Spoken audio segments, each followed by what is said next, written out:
All right, so they give us f, whose domain is 0 to 5. The graph is h of x equals the integral from 0 to x over 2 plus 3 of f of t dt. And so they ask us to find the domain of h. So for this, we are finding the integral from 0 to x over 2 plus 3 of f of t,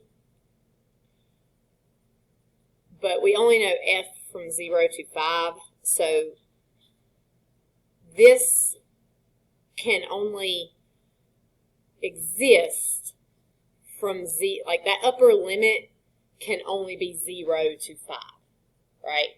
Because we cannot find the integral from 0 to 7 of f of t dt. So basically what we're looking at is like the very lowest we could go is we could have like the integral from 0 to 0 of f of t, and then we could have the integral from 0 to 5 of f of t, but we can't go outside of those because f is not defined. So for that, x over 2 plus 3, we're going to see when it equals 0. And so if we just subtract our 3, we'll get x over 2 equals 3, and we can multiply, negative 3, and then we can multiply both sides by 2. Am I recording? Yeah. And we'll get x equals negative 6.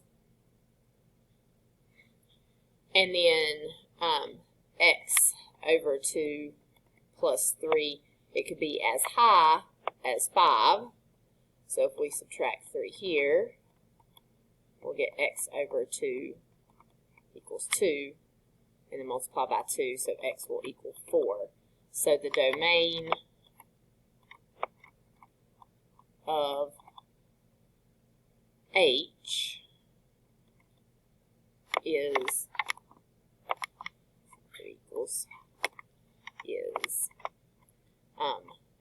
negative 6 to 4.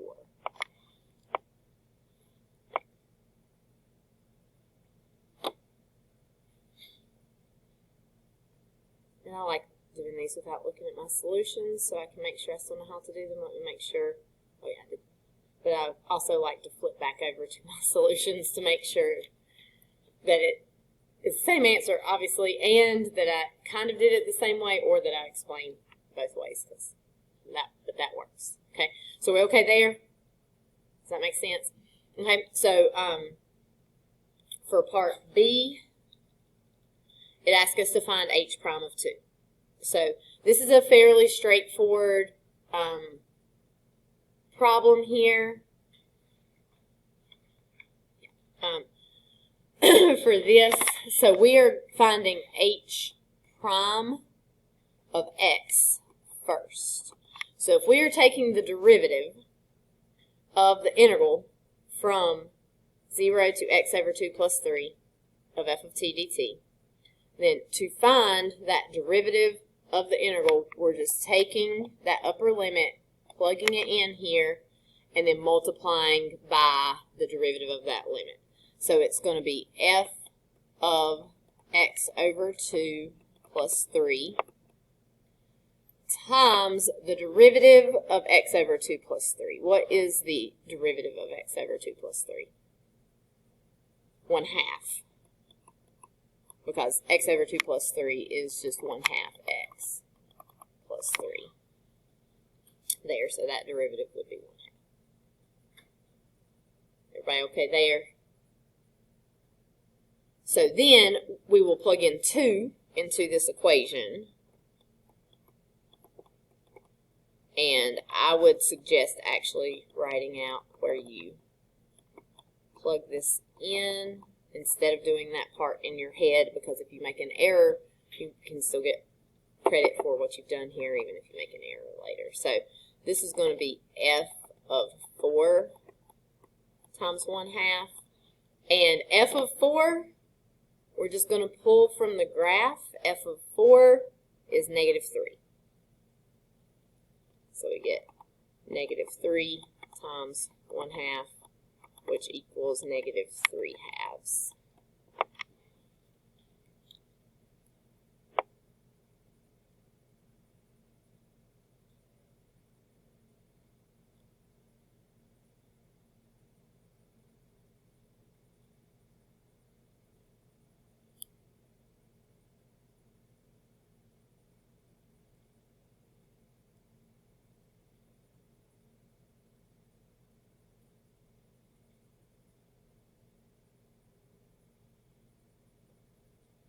Okay. Any questions on those first two parts? All right. Let me glance at my solutions real quick to make sure everything looks good. Yes. Okay. All right. So the most difficult part of this is the minimum, and I'm actually going to copy this and paste it down here so that we can see it all on one page there. Whenever I work this one out. And we know that h of x equals the integral from 0 to x over 2 plus 3 of f of t dt. I'm just putting that. You don't have to rewrite that. I'm just putting it here so we're seeing all of that in one place. So a few points that we had some trouble with on the test. Now, this particular problem does not say whether it's asking for an absolute or a relative maximum. But if it does not say one way or the other, it is assumed that that means absolute. So h, we're looking for absolute here. If they are looking for a relative minimum, they will tell you relative minimum at those points. So if it doesn't say, you're looking for the absolute. Also, for this problem, are they looking for the x-coordinate or the y-coordinate? They are looking for the x-coordinate because it says at what x is h of x a minimum. So you don't have to actually find the minimum value, you just have to prove that it's at that certain point. The one that we had on the test did not say at what x is there a minimum. It said what is the minimum value, right? So this is asking for x value where it happens. If it does not say at what x, or tell the x value where this happens, it's looking for the y value. If it says what's the minimum value of h of x, you've got to give the y-coordinate for that. So when you're looking at your test corrections that are due Wednesday, the minimum, if it's looking for absolute minimum or ask for absolute minimum value, you have to tell what that y value is for those. So that several people did relative instead of absolute, and then gave the x-coordinate instead of the y-coordinate for that. So just a couple notes there. But this one is looking for x-coordinate, and since it didn't say right here, we want absolute. So if it does not say absolute or relative, it means absolute. So I know it asks you in part A for your domain, because that is essential for answering this question. So the domain ended up being -6 to 4. And it's asking us about the minimum of h. So that's not the minimum of this graph that we're looking at. It's the minimum of h. So what we're going to have to do here is we need to think about the derivative of h, and we're going to have to think about the signs for it when it's positive, when it's negative, but we also must test the endpoints here. I'm going to save that for a little bit, but know that we're going to have to test those endpoints, because endpoints are possible absolute maximum minimum points for that. And then you'll have critical points possible in the middle. So h prime of x we already found in part B.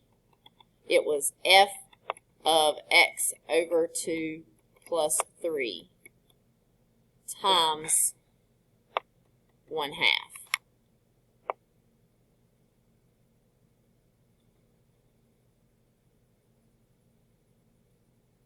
So when this one's tricky because a lot of times h prime ends up being f. And then we can look at the graph to see where we have critical points. That's what happened on the one on the test. But we can't look at the graph necessarily to be able to tell what's happening here for this. So we're having to think about when f of x over 2 plus 3 times 1/2, we're thinking about when that equals 0.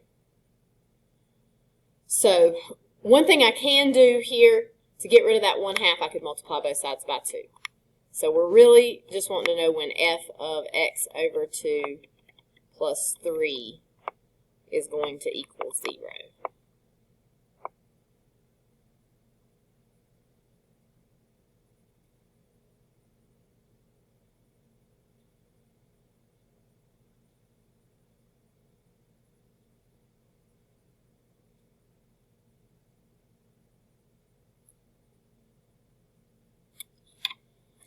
And I've got an idea of how to deal with that, but let me see what I did on my solutions to see. Yeah, I didn't really write it, but okay, so I can see where f is 0, right?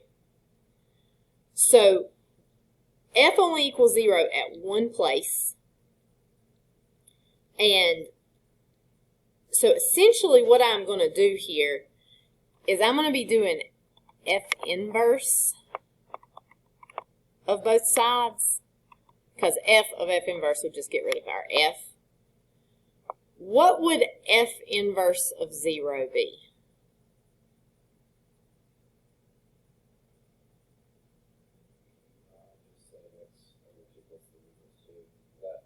That is essentially what's going to happen, because the inverse of 0 would be 2. Because this is the point 2, 0, so when you inverse it, it switches your x and y's. So I don't know that they would require you to show this piece of work right here where you're doing the inverse, but essentially that's what you're doing, is that because you know that if the x value right here is 2, which is the stuff on the inside, that gives you that y value there. So x over 2 plus 3 would equal 2. So when we're thinking inverse, it's just like this would be your y value, so you'll pick the x value that goes with it. Or you can think of it of like, what does the inside of this need to be to give me 0? That'll work also. I don't know that, I didn't put this on my original. I don't think you necessarily have to have that inverse, but it would be okay to write it if you wanted. So then you're going to solve. You're going to subtract 3. X over 2 equals -1. You're going to multiply both sides by 2. X equals -2.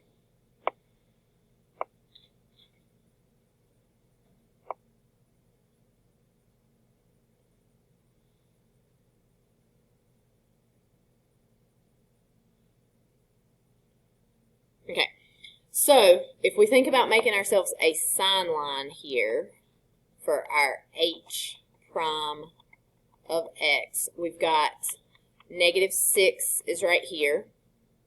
We've got -2 is our critical point that's in the middle, and we've got a +4 over here.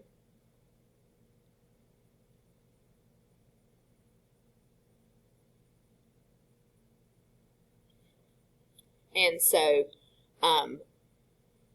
if we're thinking about our signs here, we would have to pick a number between -6 and -2, like probably 0 would be a,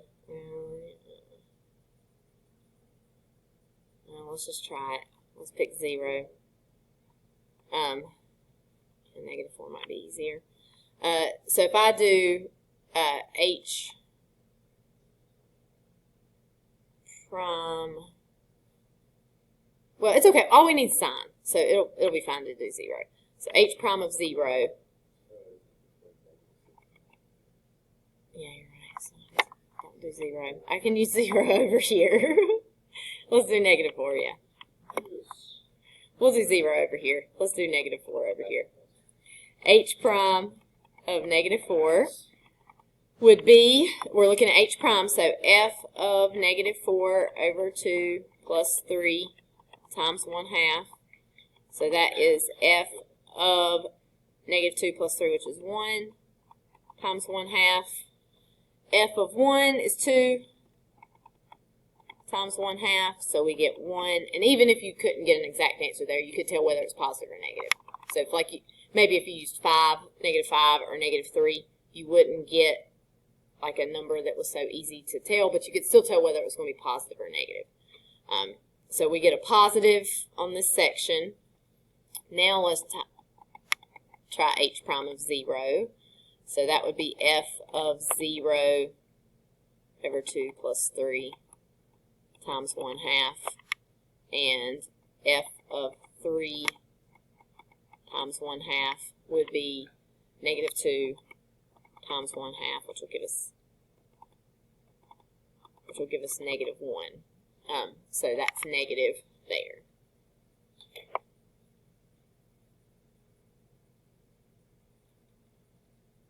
So if we're thinking about what's happening for this graph, remember, don't rely on the picture of the graph that you're looking at too much, because H prime is not this graph right here. You use it to pull numbers from, but you can see that the critical point of this graph is not the critical point of H prime. So when we think of H prime, what does this tell us about H of x? Because that's what they're asking us about. If H prime is positive, what does it tell us about H of x? Increasing, and then over here, decreasing. So what did this ask us for? Minimum. So at -2, what do you have? Maximum. All right, so if it asks for maximum, you could say that since H prime is positive, H increases from -6 to 2, and then it decreases from -2 to 4 since H prime is negative. So -2 has to be the place where your maximum occurs, because if you increase and then decrease and that's all that happens, it's got to be in that middle. But it didn't ask us for maximum, it asked us for minimum. So where could your minimums be? Either -6 or 4. And we don't know which one that is unless we actually figure out those values. So I would include something here that says, you can actually do it 2 ways. You can test, you could do it without the sign line and just test your critical points and your endpoints. So instead of doing a sign line, I could have just tested -2, even though -2 is not going to be a minimum. It's going to be a maximum. And I could test all 3. Or I can say, since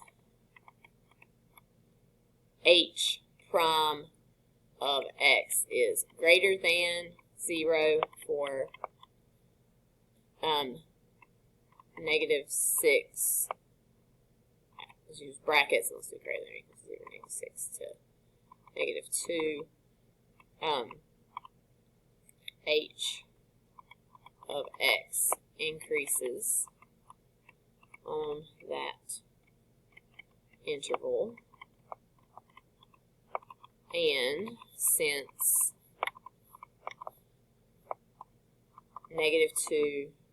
since on -2 to 4, H prime of x is less than or equal to 0,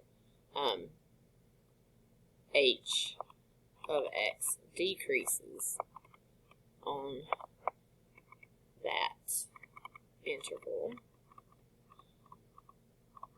So the absolute minimum value must occur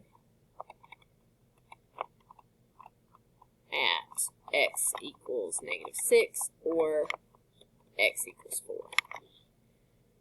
And then we just want to find h of -6 and h of 4 and see which one should have the least value. So for h of -6, we will have the integral from 0 to what was it, x over 2 plus 3. So -6 over 2 plus 3 of f of t dt. And that is going to give us the integral from 0 to 0 of f of t dt, which will be 0. Because if your limits are the same, then you just have automatic value of 0 there.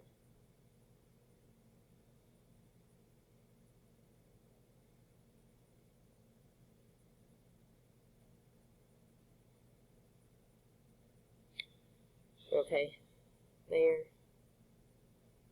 We also need to find h of 4, which is going to be the integral from 0 to 4 over 2 plus 3 of f of t dt, which is the integral from 0 to 5 of f of t dt. Can we find that? We can't find the value for it, but we can know whether it's positive or negative, right? And what's it going to be?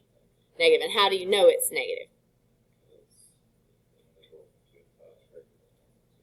Right. So this, if we think about our areas here, this is a positive area, but this part right here is a negative area, and that negative area is bigger. So since we got 0, now if we had gotten like a negative number for the other one, we'd be kind of in trouble because it would be hard to tell exactly how much bigger or smaller. But because we got 0 for f of -6 or h of -6, as long as we can say that we know h of 4 is going to be negative, we know it's going to be the smallest, even though we don't know what the actual value is. So we're going to say that this is less than 0 because I think the simplest way to say this would be to say that the integral from 0 to 2 of f of t dt is, let's see,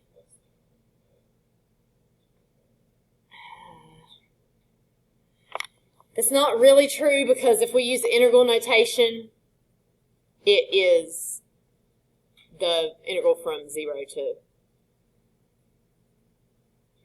2 to 5 is negative. So the integral from 0 to 2 of f of t dt is not less than. Yeah, you could put absolute value bars on it, and I think it would be okay. I probably would do this, is positive, and the integral from 2 to 5 of f of t dt is negative, and the area of the region bounded by f of t and the x-axis is greater for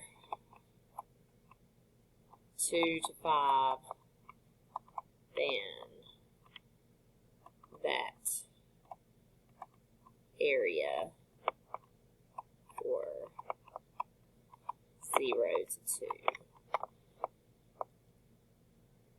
I think it would be okay to do integrals with absolute values there.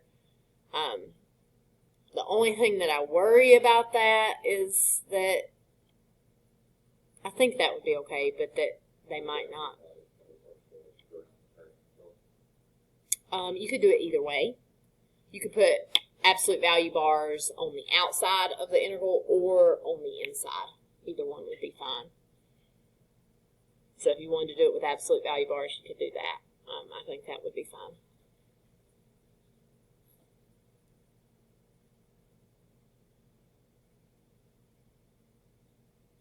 Let me see how I worded it on my solutions over here.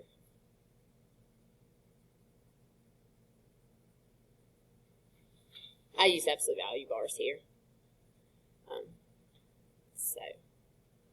Oh, and I have not made my conclusion. Because that was my reasoning for why this is less than 0. Therefore, h of x has an absolute minimum value at x equals 4.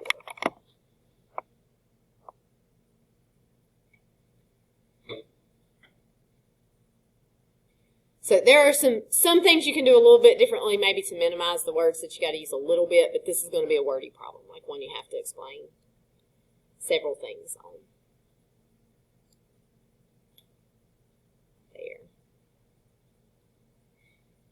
One thing I could have done differently, did I do it differently on my solutions?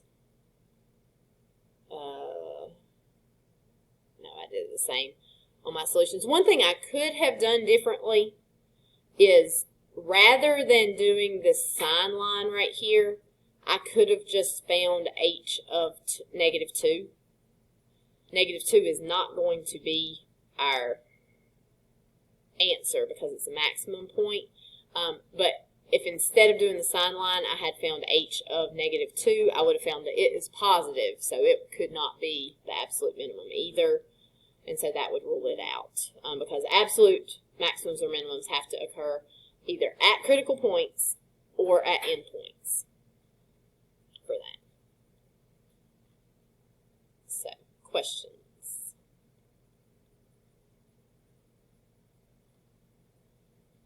All right. I like that one. I think it's for this. So there are 2 in particular that we are going to look at. I'm sure there are more things that can be done with differential equations.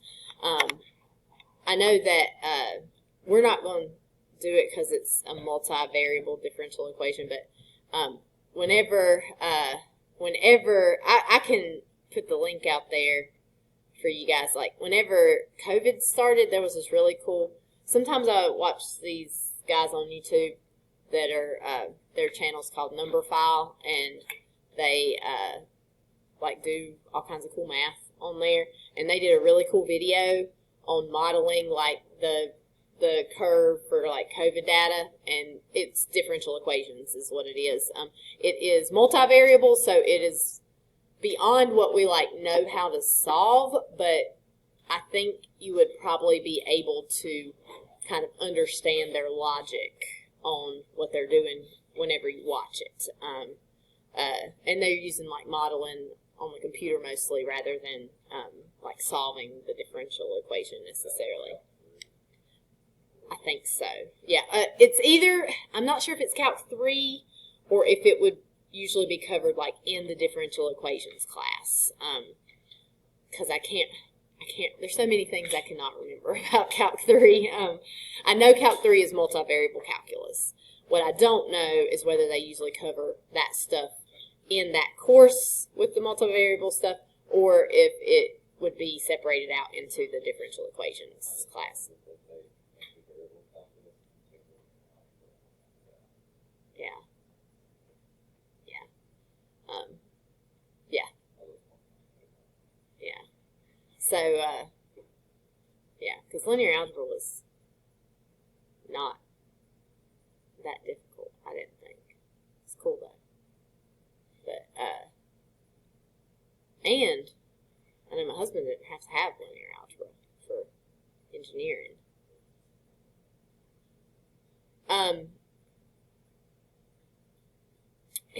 There may have been some, I'm sure, like, if you're doing, like, any of the computer stuff, you would have to have linear algebra because matrices is, like, crazy and, like, all kinds of coding and stuff. His was less in that direction, so some of them may have had to have linear algebra. His was a little bit different, but anyway, it's cool stuff. But so anyway, there's like the curve for that. You know, they would talk about at the beginning of COVID flattening the curve. You know, trying to get fewer people sick at one time instead of having everybody sick at one time where everything's overwhelmed. And so it looked at the differential equations and different ways they would model that and some cool stuff with that. Well, he was, I don't guess he was my husband's roommate. He was a suite mate one year. He went to high school with us. He was valedictorian of our high school. He had got the Park Scholarship to NC State. And he was one of our good friends in high school and in college. And we still talk to him every once in a while. He works at SAS in Raleigh, which is like analytics sort of stuff. And he's a salesman, but he's worked in the like analytics coding sort of stuff before he became a salesman. And one of his accounts was managing all the COVID data for the state of South Carolina. Like he was a salesman, so like his job was to talk to the people that were like making the decisions, like the government people that were deciding who they were going to use for the data and all this. He's sort of like a translator between the nerds that actually do the calculations and the politicians that have no idea about it, so that he can sell it to them, you know, because he will tell you, like, he was super duper smart. He will tell you that he was not even close to being like the best there at the coding and all that. He said that they were just crazy minds, but those people couldn't talk to the governor of South Carolina and convince them that, or his designee, and convince them they needed to use SAS for their analytics, because those people have a hard time interacting with other humans. So they interact very well with computers and not with other people so well. So anyway, it was really cool, the stuff he was doing. So differential equation has like all kinds of applications. We'll be looking at two fairly limited applications. We're going to look at how it relates to some exponential stuff and how it relates to or relates with Newton's law of cooling is the two main things we're going to look at.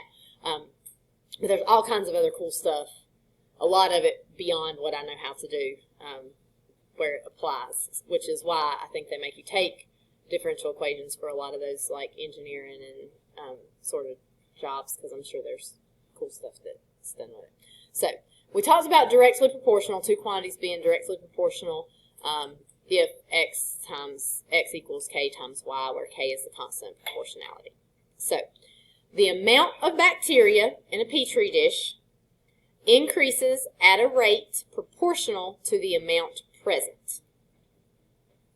At time t equals 0, the amount of bacteria in the dish is 10 grams. At time t equals 2, the amount of the bacteria in the dish is 30 grams. What is the amount of bacteria in the dish at t equals 6? So we're going to do this from a calculus perspective, okay? Because you guys may know how to do this without using calculus, because you're going to see something very familiar once we get past the calculus part of it. So, but I want you to see how this like all fits together. So the amount of bacteria in a petri dish increases at a rate. So amount of bacteria increases at a rate. So we're talking about the rate of your bacteria. So,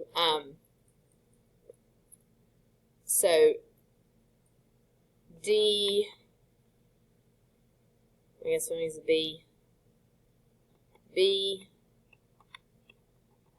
dt. So your rate is proportional.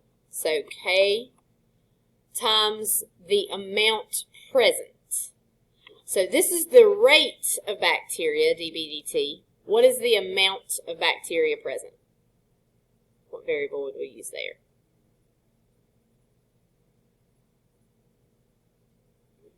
We're going to use that capital B. That's our amount of bacteria.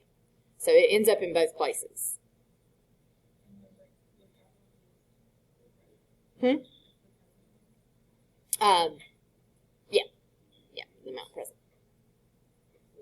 So dB dt is the rate bacteria increases with respect to time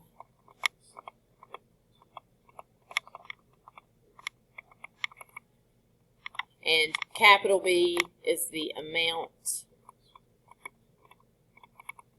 of bacteria.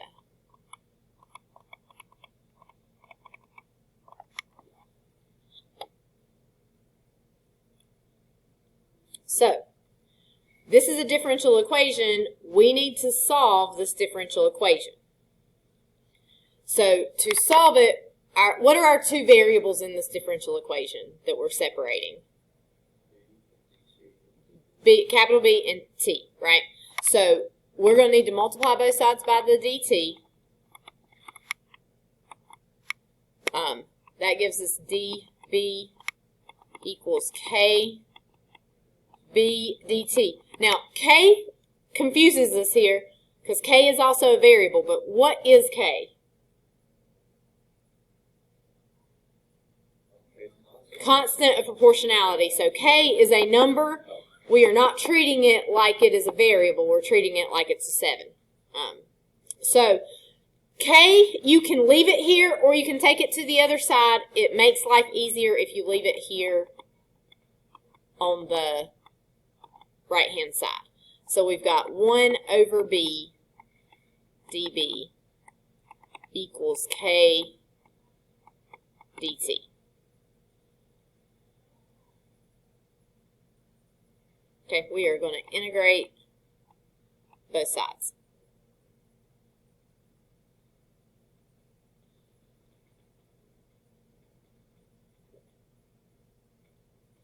So when we integrate 1 over B dB, what do we get?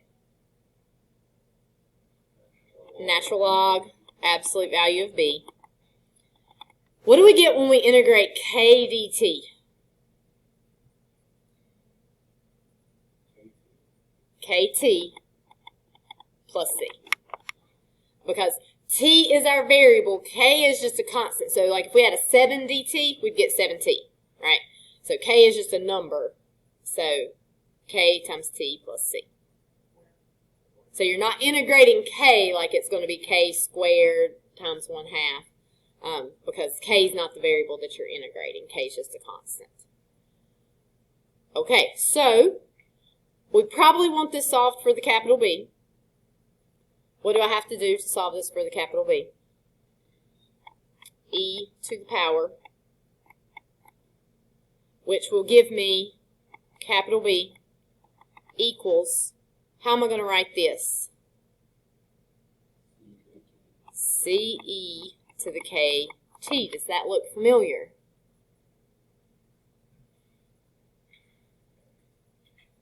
This is kept, but a very similar formula that you should have seen before was PE to the RT.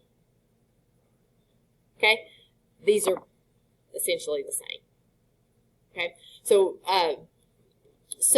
whenever you see this happening, when you've got a rate is proportional to the amount, it is just continuous exponential growth. It's PE to the RT. So, like, I could give this to my pre-calc kids without telling them that calculus part of it and just say it's growing at a continuous exponential rate, and then they could figure this one out. So, if you think about what's happening, the rate is proportional to the amount present.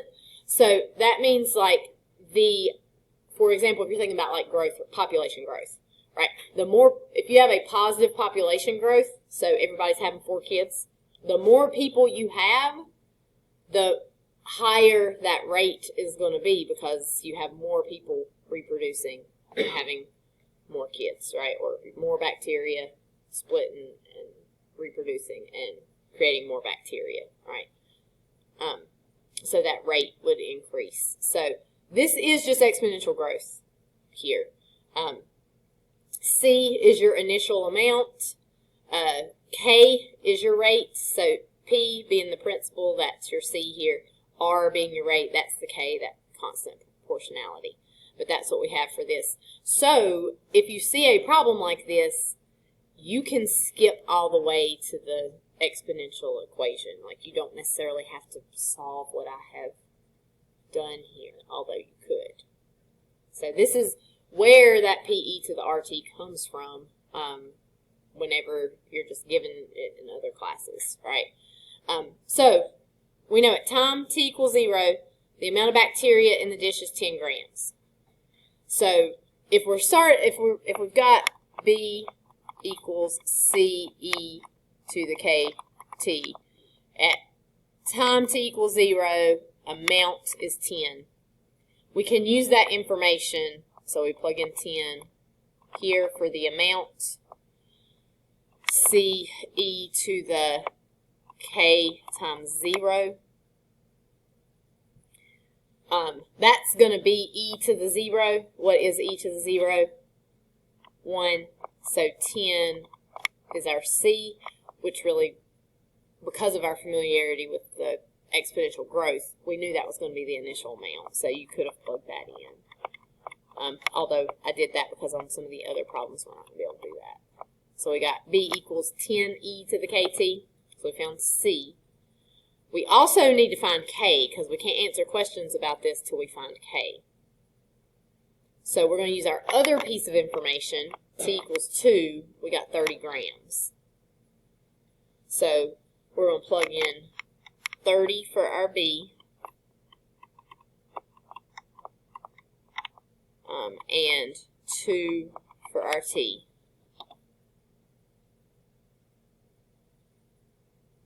And we need to solve this equation so we can find our K. What would I do to solve that equation? Divide by 10. So 3 equals E to the 2K. Natural log. So natural log of 3 is 2K.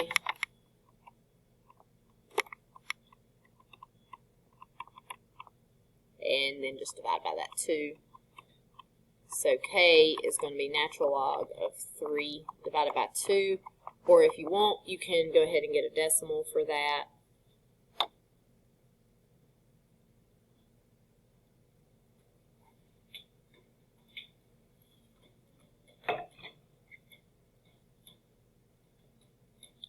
So natural log of 3 over 2. Here, I'm also going to do this. I'm going to store that as a variable. I'm going to store it as my K because it is K here.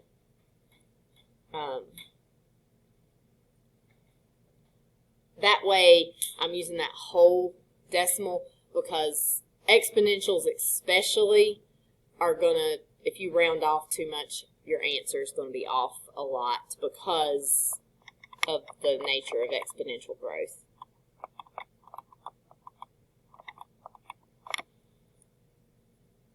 So now we've got our equation. B equals 10 E to the 0.549039306 T. What did the question even ask us for? Bacteria at T equals 6. So we would plug in 6 now. 10 E to the 0.5490306 times 6. And I would use that K that I've stored, 10 E to the K times 6. That way you'll get a precise answer, and we get 270.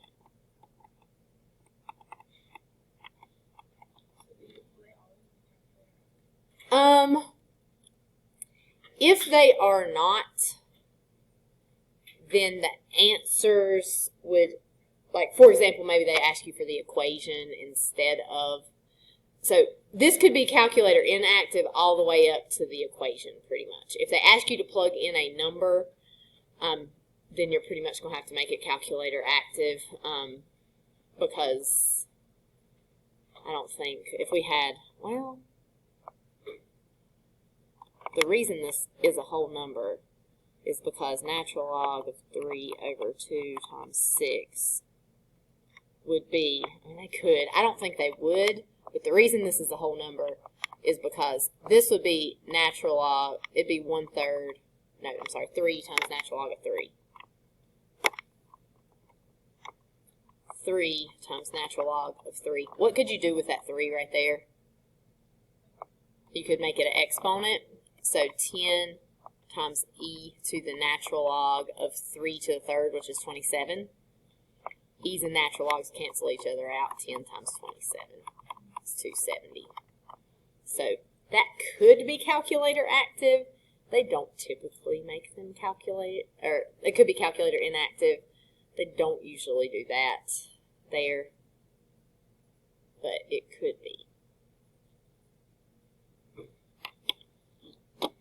If they ask you to plug in a different number, like, well, I mean, I guess they could ask you to plug in any number. If it was a decimal or something, it wouldn't. It'd have to be calculator inactive. So, but they could ask you that without a calculator. Most of the time, these are calculator active. But okay, Newton's law of cooling. So, Newton's law of cooling has lots of important applications for us, and most, like, interesting and obvious is, like, forensics for time of death. Have you guys been watching the stupid Murdoch trial? Yeah, they found him guilty. Anyway, my husband drives a lot because he covers 14 counties, so he has to drive a lot in his job to go, like, inspect different projects. So he drives a lot, so he listens to a lot of podcasts. So his investigation of this particular murder has been much better than my own, although we've been investigating it every night by watching the stupid documentaries on it. But anyway, my husband was telling me, so I'm assuming that he didn't lie to me, that in that murder, they estimated the time of death by, like, they didn't even, like, use a thermometer to take the temperature of the bodies. They, like, felt under their armpits to see if they were still warm or not. And that's as close as they got to actually calculating time of death. Now, based on, like, cell phone records and stuff, they got it narrowed down a lot more. But I felt like they should have, like, I felt like they needed me to be there to tell them that they just needed to use Newton's law of cooling to get a fairly precise forensic. Surely they use. Anyway, it's used a lot in forensics for that, but it can also be used for a lot of other things. I know that over at the glass plant, to temper glass, they heat it up super duper duper hot and then have to cool it down fast too, I think, or whatever happens there. So, like, I'm not saying that everybody that works at the glass plant knows exactly what's happening, but whoever designed that and put together the process was definitely considering all of these things. So, Newton's law of cooling says the rate of heat loss of a body, and when it says body, it does not necessarily mean a human body, but it applies to a human body, is directly proportional to the difference in the temperatures between the body and its surroundings. So if we think about what is happening, rate of heat loss of a body is directly proportional to the, so we got directly proportional is going to tell us we got some sort of K, right? Directly proportional to the difference in temperatures between So we got temperature of the body and temperature of its surroundings. All right, so if we come up with some variables here, let's let our, usually we'll see a capital T for temperature of the body. And a lot of times you'll see T sub A for the ambient temperature. And that would be your temperature of the surroundings.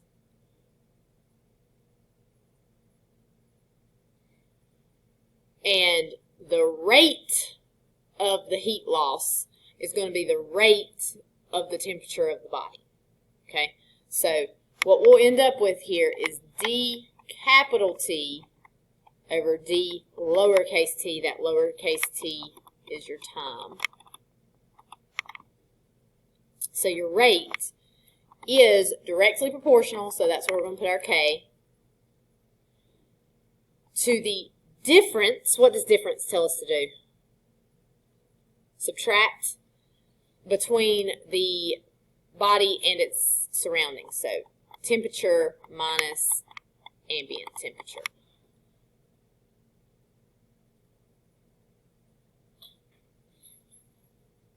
So if you see a Newton's law of cooling problem, they are going to give it to you from the calculus perspective.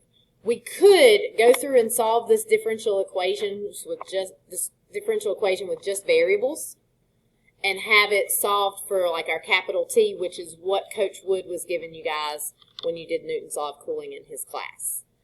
He was giving you the formula that differential equation had already been solved. It's basically what you do in physics for everything, right? You're taking the formula that like is calculus based and they're solving it for you and they're giving it to you on the formula sheet, right? All those formulas are derived using calculus, but if you take algebra based physics, you got a whole huge long sheet of them, don't you?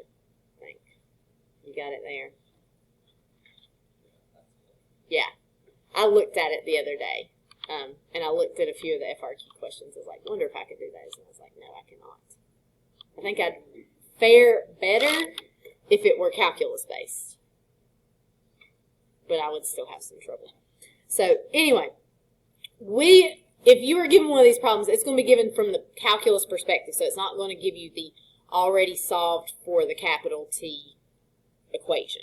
So you will start from this. They may give it to you in words like you see right here, and you may have to translate to Newton's law of cooling, or they may give you the formula like I have written out in symbols here. So this is useful because, as I said, in forensics, this can be very useful for finding time of death. A dead body is found in a walk-in cooler in a restaurant at 6 a.m. when the first employee arrives. The cooler is kept at a constant 35 degrees Fahrenheit. When the body is found, it has a temperature of 72 degrees Fahrenheit. 20 minutes later, the temperature of the body is 65 degrees Fahrenheit. Estimate the time of death. Assume the person had a normal body temperature of 98.6 degrees Fahrenheit while alive. Okay, so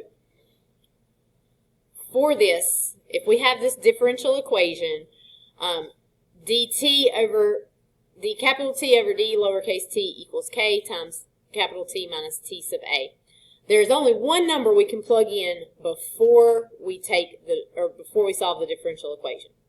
There's only one thing that is not changing, and what is that? The cooler. Temperature of the cooler. Your ambient temperature is staying the same.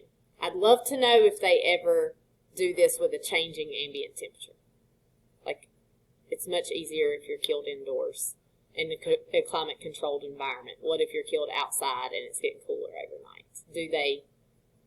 I'm feeling like you could do it with, like, some sort of derivative in there for that thing, but I don't know if that would ever work.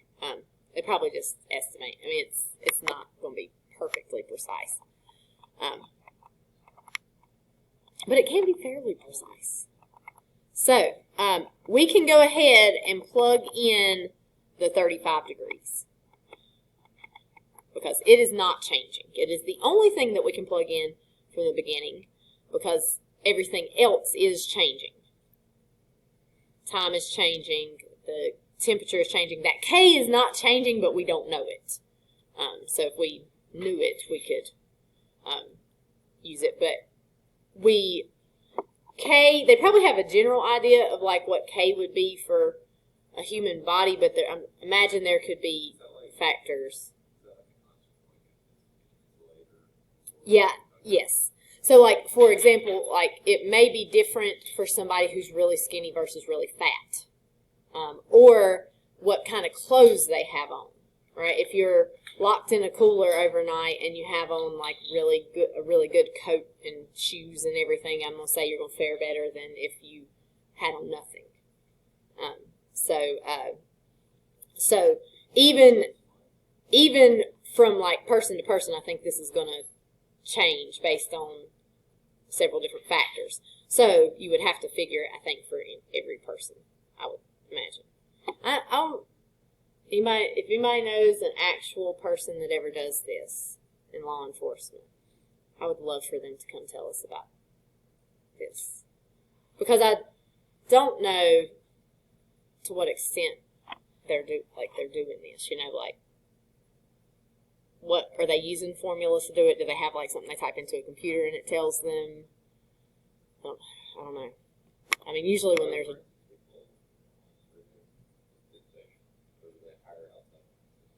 I don't know. I would like to think if something happens to me, the Elkin Police Department is calling in somebody above them to help investigate. Because I think this is kind of what happened in the Murdoch trial, because the Murdoch trial was in Hampton, South Carolina, that has like 2,000 people in it, and their police work was a little shoddy. So you guys may want to do your own personal investigation into that, because it is kind of fascinating. Anyway, we will solve this differential equation. We're going to put dt on both sides. So d capital T equals k times t minus 35 dt. You have the option to not move this 35, but I think I'm just going to take this whole thing. You could distribute and keep that 35 over here, but I'm going to move the whole thing. I think it makes it easier. So when we're separating variables, we got to get that capital T over there with the dt. So we got 1 over t minus 35 d capital T equals k dt.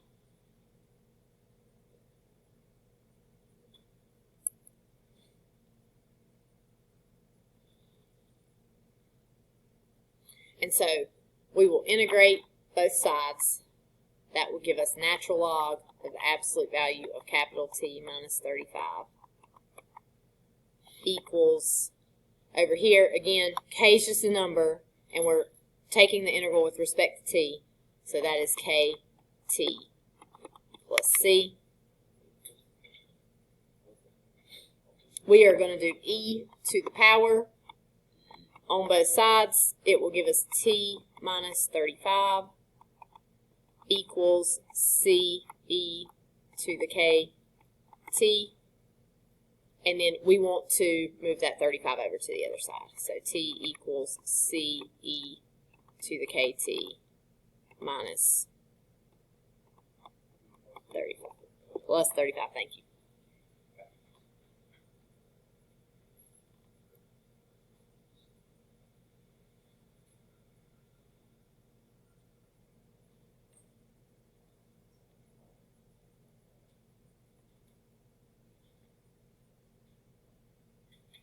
Okay, so this is our general formula. Now we're going to start using the measurements that were taken at the scene to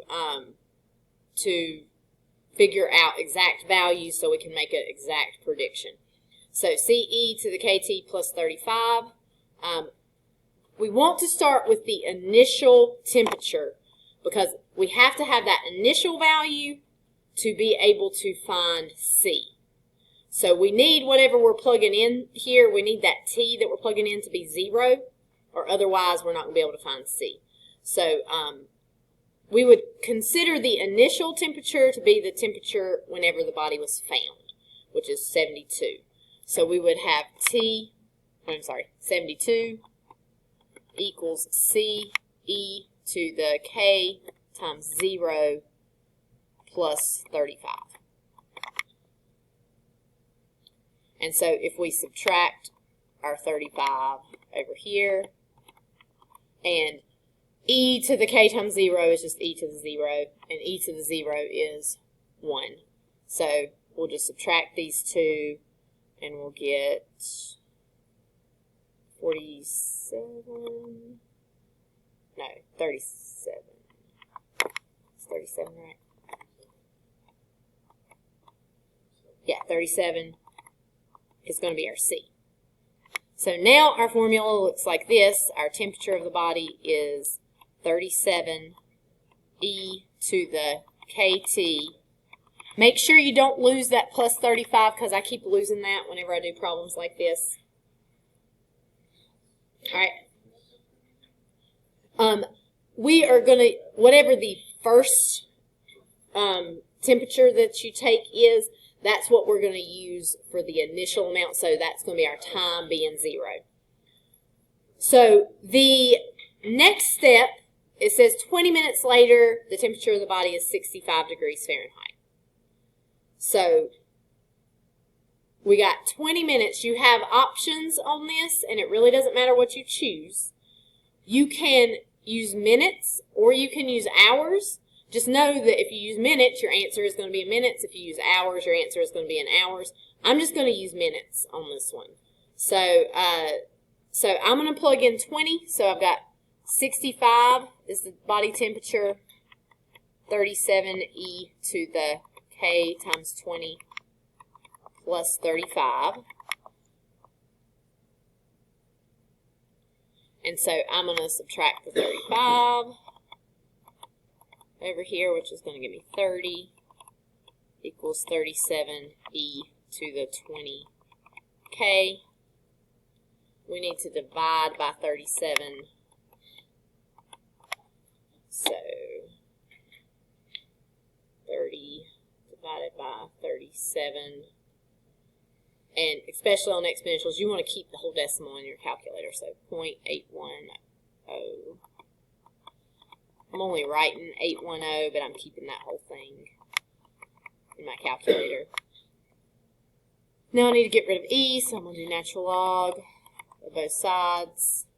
So if I do natural log of that answer, that'll give me negative 0.20972 is 20k, and I'll divide by 20.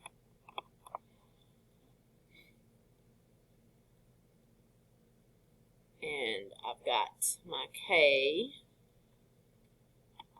is going to be negative 0.010486. If something happens to me, and it is only the Elkin Police Department investigating, one of you guys step in and ask them if they've done the Newton's Law of Cooling. If they haven't, even though it's not going to matter if they didn't take any temperatures, it's time of death, but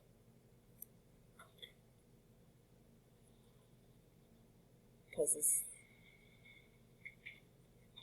could make a difference. So we've got this is our K. I'm going to go ahead and store that in my calculator as my K, because you don't want to round that number off, especially for exponentials, because that error that you have from rounding grows exponentially as you plug in larger numbers. So our equation then is going to be capital T equals 37 e to the negative 0.01 t plus 35. And I rounded that off when I wrote it down, but I'm going to keep that value in my calculator to use.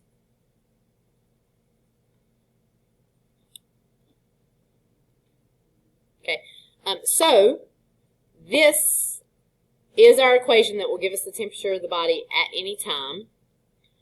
What are we going to do to find how long ago the body was alive? We're going to plug in 98.6 for temperature, because we're assuming that the body of the temperature of the body was 98.6 at the time of death. So 37 E negative 0.01 T plus 35. So you just have an exponential equation to solve here. You'll subtract 35.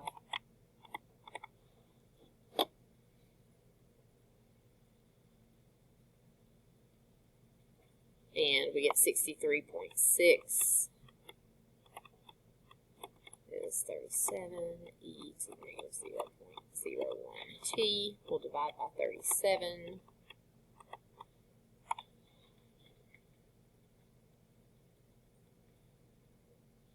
We got 1.71892 is e to the negative 0.01 t. Natural log. Both sides.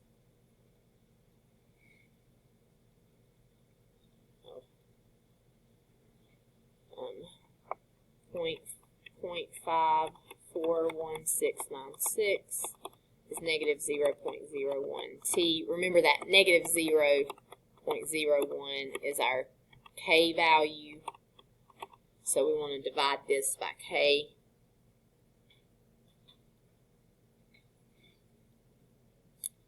And we get negative 51.6588. And because we used minutes when we plugged into this equation, it is in minutes for that. So why is it negative? It's before what we used for our initial time, right? So it's like 52 minutes ago. Or 52 minutes before when they first found the body, right? So if they found the body at 6 a.m., then 5:08 a.m. would be about the time of death.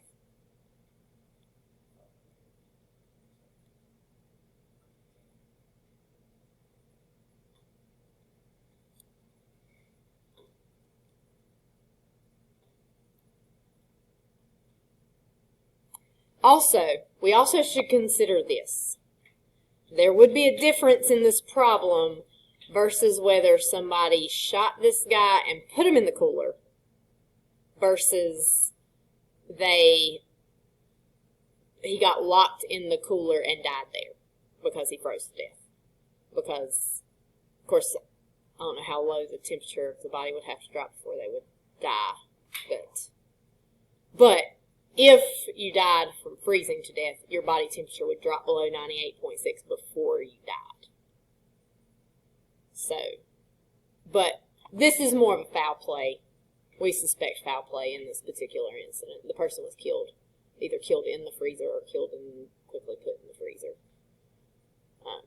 If it was like an accidentally locked in the freezer situation, then we would have to make different considerations for this. But it's very important for your time of death.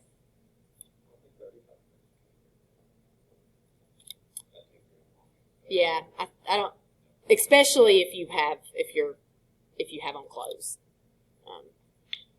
because I'm pretty sure you could survive that like overnight pretty easily if you're wearing clothes. So this is more of this is a murder investigation. So,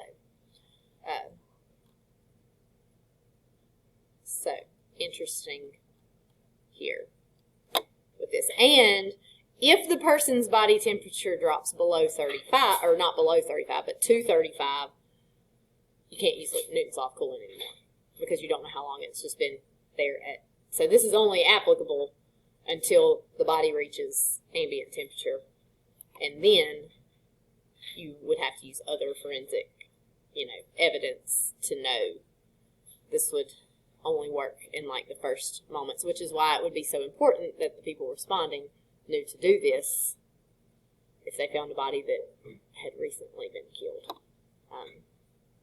instead of just checking to see if they're a little warm. So, So, okay. This one is not one we're going to solve. It's one we're going to set up.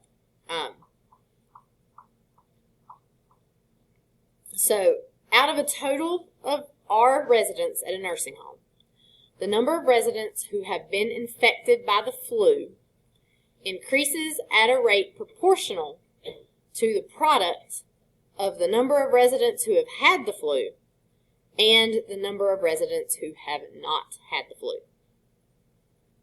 So if S denotes the number of residents who have had the flu at time t, write a differential equation that could be used to model the situation where K is a positive constant. So I like to try to identify all of my variables and make sure I know what they mean before I start doing this problem. So R, what is capital R? It is our total residents. What is capital S?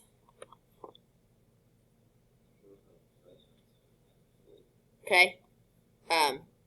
Number of residents that had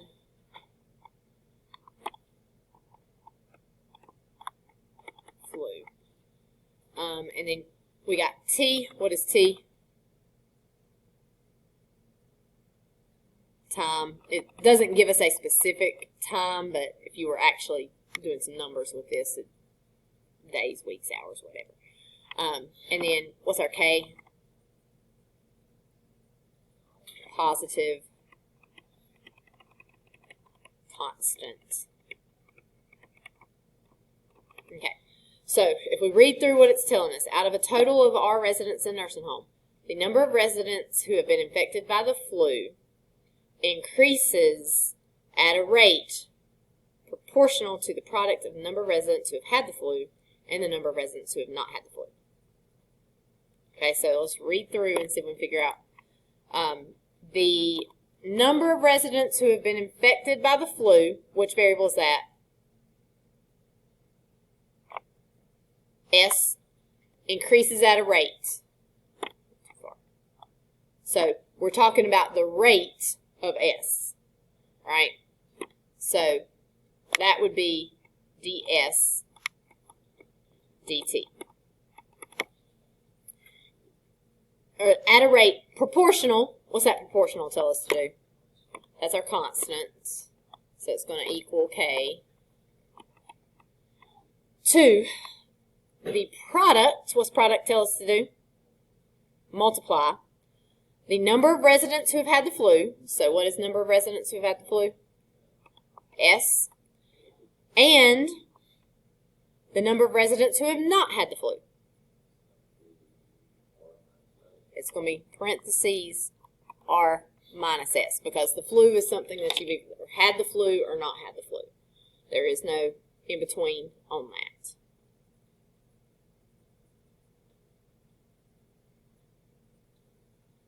So this would be our differential equation here. And it doesn't really ask us to solve it. It just wants us to set it up there for that.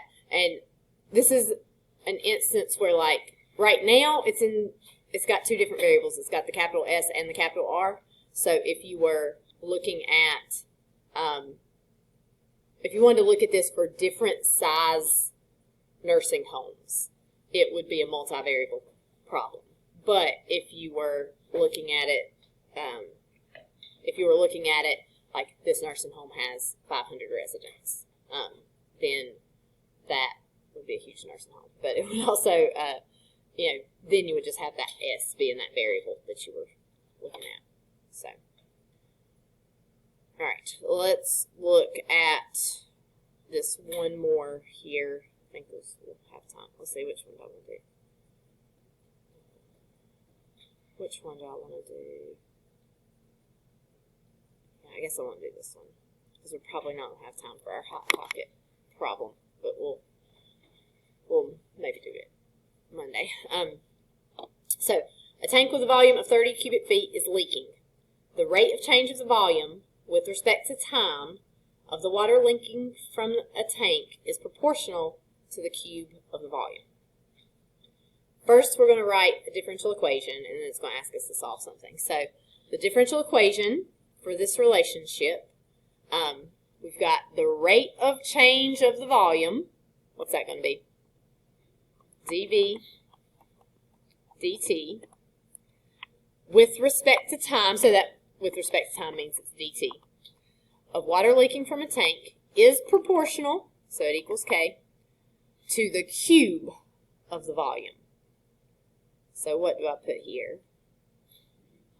V cubed. Okay, so that is our differential equation. All right, at t equals 0 minutes, the tank is full. And so that means that the volume is 30. 30 minutes later, the tank has a volume of 25 cubic feet. How long will it take for there to only be 10 cubic feet left? So what we're going to have to do first, we can't plug any numbers in right now, so because that 30 cubic feet, the 25 cubic feet, 10 cubic feet, that's all changing, right, because the water is leaking out of the tank. So we need to solve the differential equation first. So we got dV dt is going to equal K times V cubed. We're going to multiply both sides by dt. And we got to get rid of the V cubed, so we're going to divide by V cubed.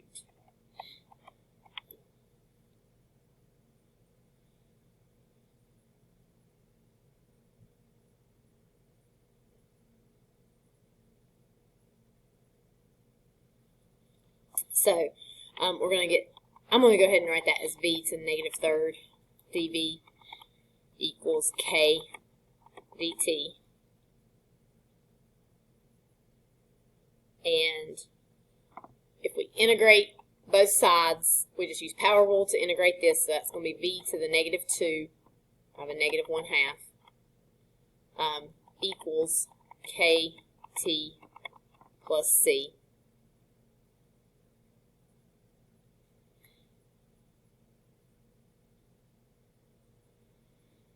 And so it will be a little easier to deal with if we go ahead and solve this for V.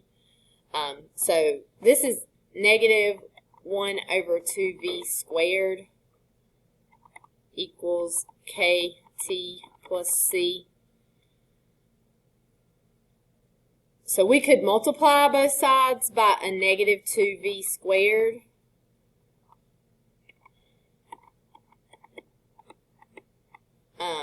Which will give us negative 2V squared times KT plus C. We will divide both sides by KT plus C. So 1 over KT plus C will equal negative 2V squared. To get rid of that negative 2, we could multiply by a negative 1/2, which will give us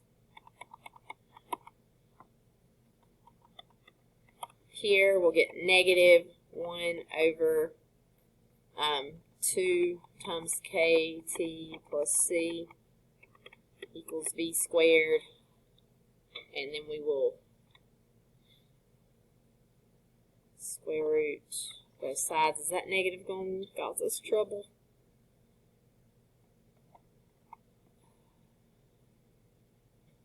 I hope not. I'm going to make this 2KT plus 2. I guess if I distribute that 2, I don't really have to change the C there.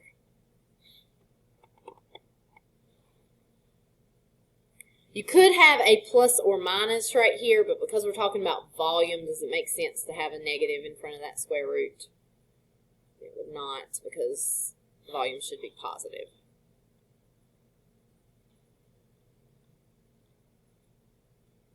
Alright, so using this formula here, which I'm going to copy and put up here so that it's all on one screen there.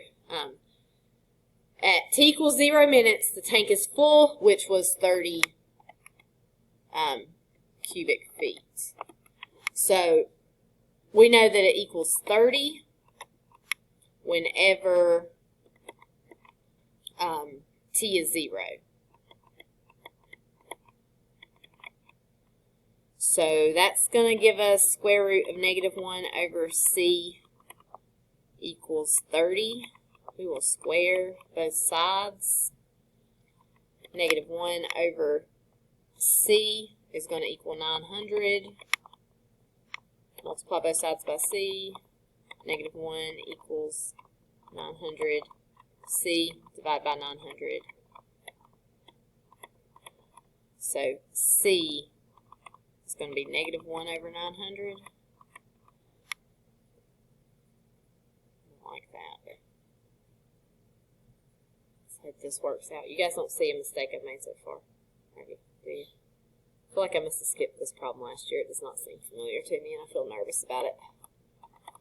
Alright, so we've got -1 over 2k t minus 1 over 900. And we got 30 minutes, 25 cubic feet. So 25 equals -1 over 2k times 30 minus 1 over 900. 25 equals -1 over 60k minus 1 over 900. I'm not going to finish now. 25 squared is at 625.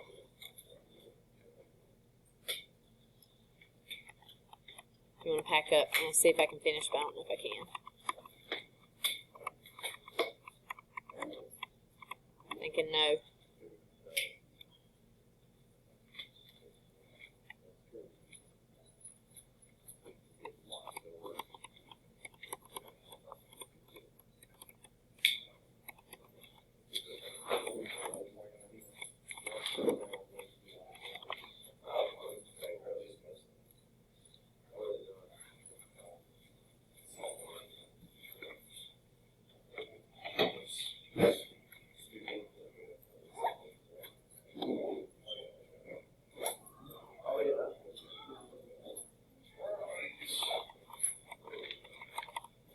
It's not going to work. You guys go ahead. No bells today. I got K. Store that. I don't think I have anybody other than I got to do attendance because my seniors are doing work keys and my juniors are, yeah, I'm going to finish this problem. You guys just wait till the bell rings so I get everybody in here, and I'll check. All right. Let's wait till everybody's in here so I know who I've got. Yeah.